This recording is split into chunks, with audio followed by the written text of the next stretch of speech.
Adnan water tank लेकर आए हैं 6 लेयर वाटर टैंक्स, जिस पर दे रहे हैं 25 साल की गारंटी और भी सुरक्षित पानी की गारंटी।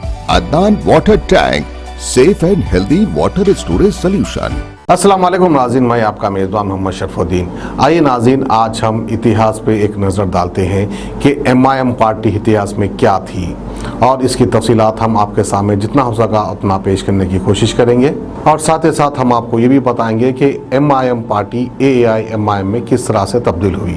तो आइए नाज़रीन, डालते हैं इतिहास पे एक नज़र। 1947 में हिंदुस्तान की आज़ादी के बाद मुल्क हिंदुस्तान और पाकिस्तान में तकसीम हो गया। रियासतों को आज़ाद छोड़ दिया गया कि वो हिंदुस्तान या पाकिस्तान में शामिल हो सकते हैं।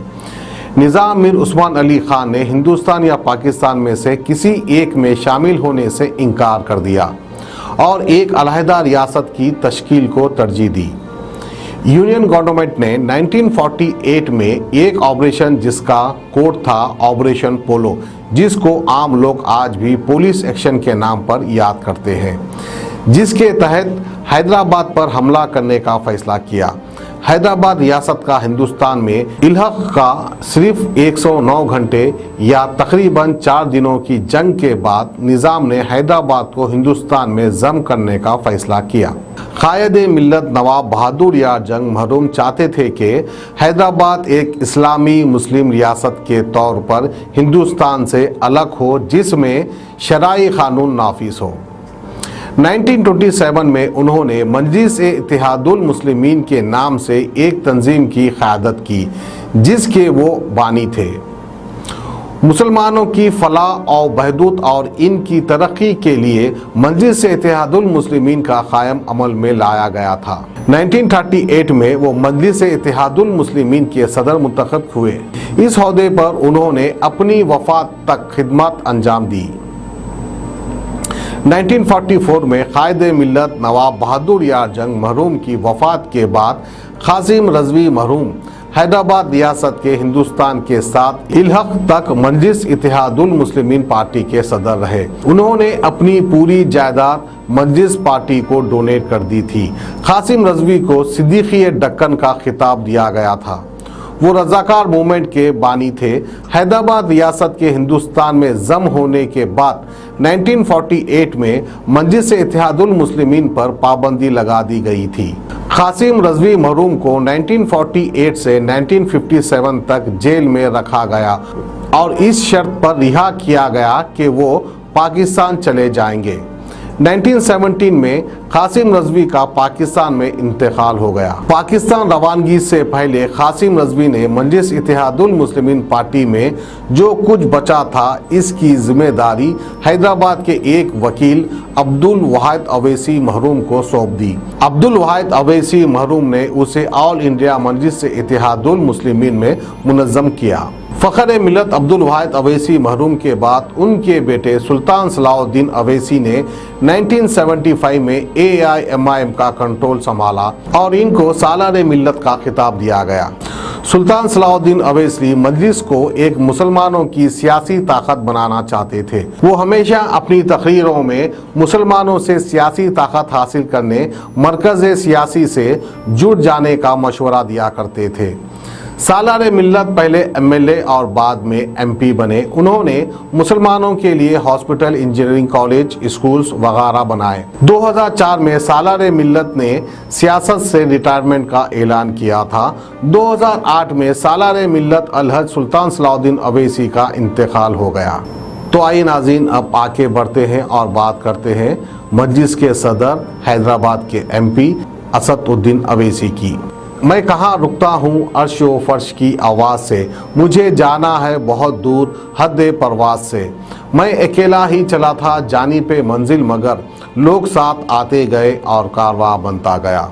एक कानून के तालिब इल्म ने भी सियासत में आने का ख्वाब देखा और इसने इस ख्वाब को सच कर दिखाया। एक सीधा सादा तालिब इल्म पहले MLA बनता है, फिर 4 बार MP इलेक्ट होता है और अब इसने अपोजिशन की पूरी जगह हासिल कर ली है। वो 1 मैन आर्मी है और अकेला हुक्मरान जमात पर भारी पड़ता है। जिसका नाम है असदुद्दीन अवैसी।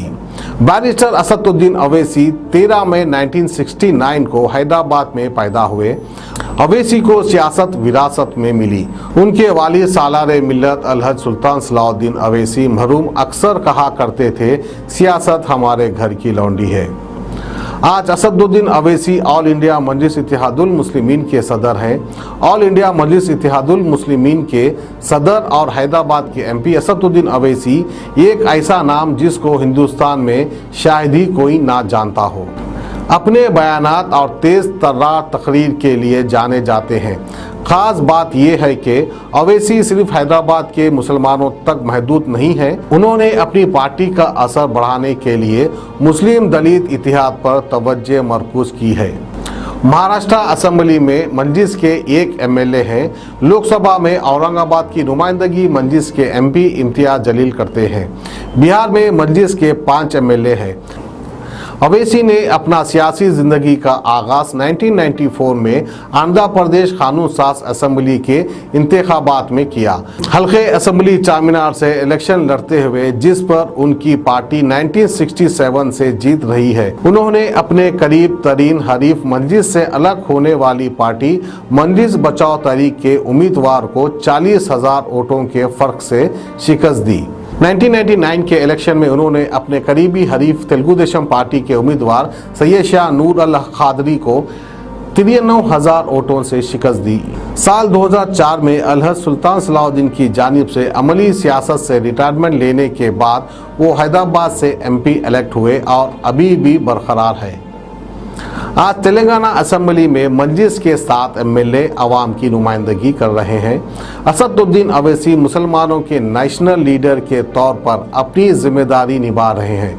कई अरसे से हिंदुस्तान में एक मुस्लिम लीडर की ज़रूरत थी जो पूरे मुल्क के अवाम खुसूसन मुसलमानों के हक के लिए जदोजहद करे।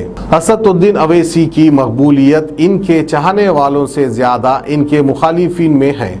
कोई भी नेशनल टेलीविज़न पर किसी भी इश्यू पर डिबेट अवैसी के बगैर नामुकम्मल तस्वुर की जाती है। असदुद्दीन अवैसी की क़यादत में मंजिस ने काफ़ी तरक्की की और अब उत्तर प्रदेश के इलेक्शन में पार्टी की जानिब से 100 सीटों पर मुकाबला करने का ऐलान कर दिया गया है और इंतखाबी मुहिम का भी आगाज़ हो गया है।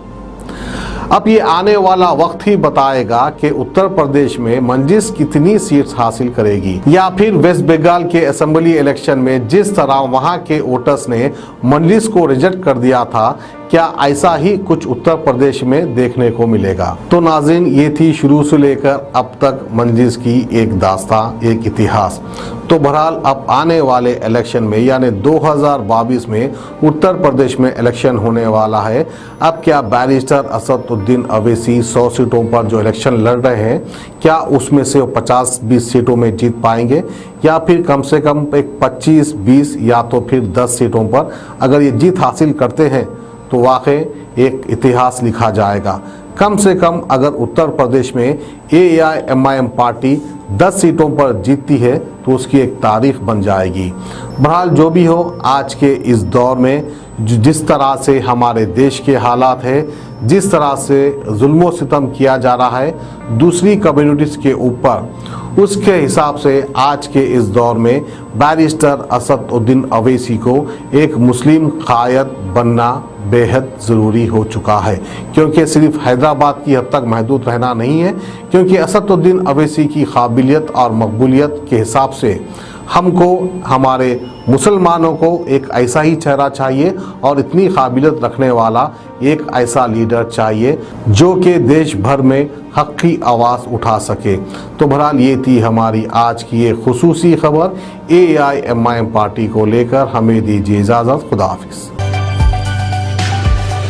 अदनान वाटर टैंक देता है बेहतर क्वालिटी और वेट की गारंटी, टैंक्स की मजबूती की गारंटी और आपके परिवार की सेहत की गारंटी, क्योंकि ये टैंक्स बनते हैं 100% वर्जिन फूड ग्रेड मटेरियल से। तभी तो अदनान वाटर टैंक लेकर आए हैं 6 लेयर वाटर टैंक्स, जिस पर दे रहे हैं 25 साल की गारंटी और भी सुरक्षित पानी की गारंटी। तो अपने नजदीकी रिटेलर से मिले और घर ले आए Adnan water tank, safe and healthy water storage solution, Bandlaguda, Hyderabad.